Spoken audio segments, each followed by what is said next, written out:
بسم الله الرحمن الرحیم. نن موږ او تاسو د جناب نبی کریم صلی الله علیه وسلم د ارشاداتو څخه دغه اول باب دوهم حدیث وایو. مختصر حدیث دی. نبی کریم صلی الله علیه وسلم فرمایي الدین النصیحة، دین سراسر خیرخواهی ده، دین سراسر غم شریکی ده، دین سراسر خواخوږي ده. په دین کې نصیحت پروت دی، په دین کې عبرت پروت دی، په دین کې د انسانانو تر مابین الفت و مهرباني پرته ده، په دین کې د مخلوقاتو تر مابین نرمي پرته ده، په دین کې د مخلوقاتو د بشریت و د انسانیت تر مابین په خپلو غمجنو حالاتو کې شرکت پروت دی. الدین النصیحة، دین که څوک په خپل ژوند کې راولي، څوک دینداره سو، په هغې کې باید د دین اسلام مکمل ټوله صفات پیدا سي. که چیرې د انسانانو سره په معاشراتو کې وي، د ژوندانه په چارو کې خبره راسي، یا د انسانانو سره په معاملاتو بزنس و تجارت کې خبره راسي، یا د نورو انسانانو سره په اخلاقیاتو کې خبره راسي، یا په عقایدو کې خبره راسي، یا په عباداتو کې خبره راسي، دغه انسان باید د دین په خاطر باندې نصیحت د بل مسلمان نور په باره کې ولري، خیرخواهي ولري. ځکه نو په دین کې نصیحت هغه وخت ښه راتللی سي چې کله انسان د دین مزاج په ځان کې پیدا کړي، او کله د دین مزاج پیدا کېدلی سي. دین خو زده کړه غواړي، لکه څنګه چې موږ نورو کارونو ته وخت ورکوو، دین ته هم باید دغسې وخت ورکوو. کله چې مو وخت ورکوي نو په دین کې خیرخواهي زده کېدل غواړي، په دین کې ښه صفات زده کېدل غواړي، په دین کې نرم مزاج او خوش اخلاقي زده کېدل پکار دي، او دا غواړي. نو دین هله زده کېدلی سي چې موږ وخت ورکوو. کوم وخت ورنه کوي نو یقینا موږ به د دین د ټولو هغو شیانو څخه بې برخې یو. الله دې داسې نه کوي، او محروم به یو.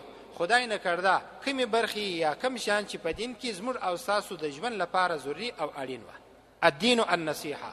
مسلم شریف کې دا حدیث دی. نبی کریم صلی الله علیه وسلم فرمایي چې دین دا یقینا نصیحت دی، د انسانانو لپاره خیرخواهي ده، او په دې کې د انسانانو د هر قول، د هرې خبرې، د هر فعل داسې رهنمایي ده چې دغه انسان عمل هم کامیابۍ ته روان دی، قول او خبره هم رهنمایي ته روانه ده. او په دې کې یقینا د الله رب العزت له جانبه او د جناب نبی کریم صلی الله علیه وسلم له طرفه چې د کم مسلمان پر کم مسلمان باندې کم حقوق دي او د حقوق اداینه ده، په دین کې دغه نصیحت پروت دی. اوس یو مسلمان پر بل مسلمان باندې څو حق لري؟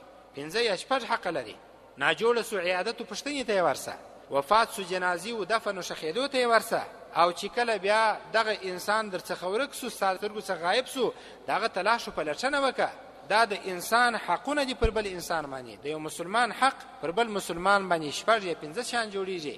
نو دا په دین کې خیرخواهي ده، په دین کې نصیحت دی. موږ او تاسو به پر دغه حدیث باندې خامخا عمل کوو. او څنګه به کوو؟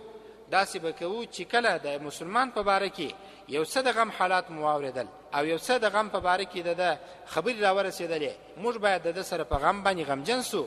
که چیرې خوشحالي و د ده سره په خوشحالي کې خوشحاله سو. دغه نبی کریم صلی الله علیه وسلم چې فرمای الدین النصیحة، دین خیرخواهي ده. نصیحت و ټولو شیانو ته عام دی. ما درته ویله اسلام پر 5 شیانو باندې ولاړ دی. په اسلام کې یا په دین کې 5 شیان مهم دي: عبادات دي، عقاید دي، اخلاقیات دي، او معاملات دي، او معاشرت د ژوند چارې سمبالول دي، ترسره کول دي. نصیحت دغه ټولو 5 شیانو ته شامل دی. په هر اړخ کې باید د دین موږ او تاسو نصیحت ولرو، خیرخواهي ولرو. لهذا زما ورونو، په کور کې که پلار دی، مسؤول او مشر رور دی، په مدرسه کې مشر استاذ دی، په مدرسه کې مسؤول دی، استاد د شاګردان ورته ناست دي، ستاسو په دکانو کې ستاسو مزدوران دي، ستاسو په شرکتو کې ستاسو خادمان دي، ستاسو په کورونو کې ستاسو بیبیګانې دي، ستاسو لونې او زامنان دي. د دې ټولو په باره کې تاسو نصیحت او خیرخواهي د ځان سره ولرئ. خصوصا په اوسني عصر کې پر خپلو اولادو به د انسان خیرخواهي دا وي چې د اسلامي تعلیماتو خیال یې وساتي. زما سره یو غم او تشویش پیدا دی. خدای نه کرده الله دې داسې نه کوي. اوس هغه وخت دی چې تاسو باید د خپلو مدرسو ته ډېرې دعاوې وکړئ، ډېرې سختې دعاوې کوئ. خاص دغه دعا په ذهن کې در سره وساتئ چې الهي زموږ د هغو مرکزو حفاظت وکړي، د کومو مرکزو څخه چې زموږ دین محفوظ دي او ساتل شوی دی. دا یو ګروم او تشویش ماته پیش دی چې آینده وختونه الله دې داسې نه کوي، داسې یو بحران رانسي، داسې یو طوفان رانسي چې زموږ مدارس او د اسلام د خدمت مرکزونه په لرزه و حرکت کې راسي.